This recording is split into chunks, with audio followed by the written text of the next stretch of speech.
नमस्कार भैया लोग, हम गायक भुवन पंडित रउआ लोग के समक्ष मधेश के जागरूक करे वाला गीत लेके उपस्थित भइल बानी।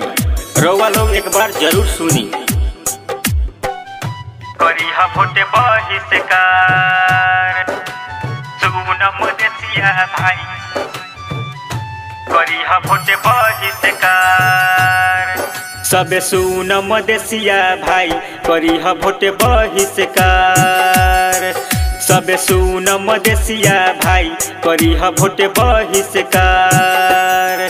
तबे अधिकार मिल पाई, तबे अधिकार मिल पाई, करिहा वोट बही से कार सबे सुन मधेसिया भाई, करिहा वोट बही से कार सबे सुन मधेसिया भाई, करिहा वोट बही से कार तबे अधिकार मिल पाई, तबे अधिकार मिल पाई, करिहा वोट बही से कार सबे सुन मधेसिया भाई, करिहा वोट बही से कार सबे सुन मधेसिया भाई, करिहा वोट बही से कार सुन मधेसिया भाई, करिहा वोट बही से कार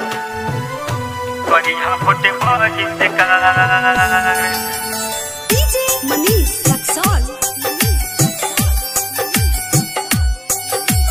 सुन मधेसिया भाई, मधेसिया भाई, करिहा वोट बही से कार करी होश छोड़ी जिद के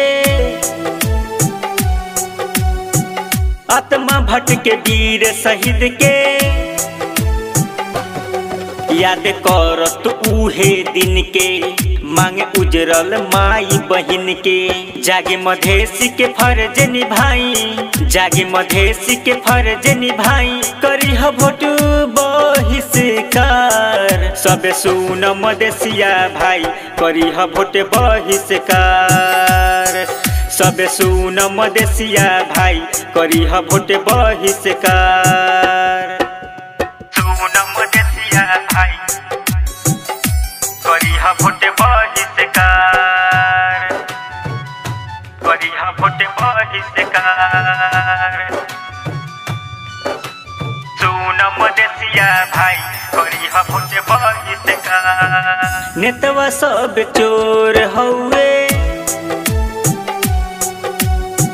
लबरा घूस खोर हउए,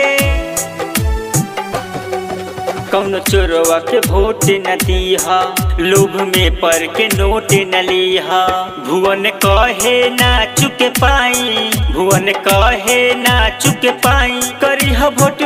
बही से कार सबे सुन मधेसिया भाई, करिहा वोट बही से कार सबे सुन मधेसिया भाई, करिहा वोट बही से कार। बाबा म्यूजिक।